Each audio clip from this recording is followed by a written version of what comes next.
Unar petak atau monyet putih kembali muncul di wilayah Desa Pecatu, Kecamatan Kuta Selatan, Senin 1 November. Kemunculannya pun kembali viral di media sosial.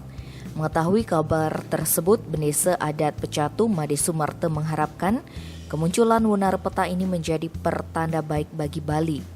Sumarte saat dikonfirmasi mengatakan, monyet putih itu muncul di area Pura Selonding yang merupakan pura prasanak luhur Uluwatu. Bahkan menurutnya belakangan ini kemunculan unar petak terbilang lebih sering ketimbang tahun-tahun sebelumnya.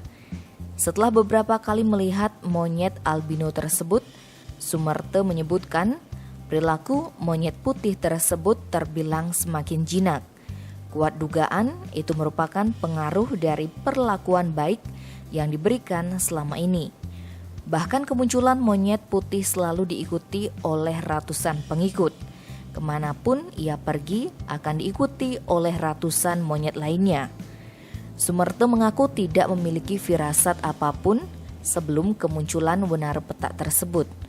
Pihaknya menyebut monyet putih muncul menjelang rahinan seperti menjelang Sugihan Jawa Kamis 4 November.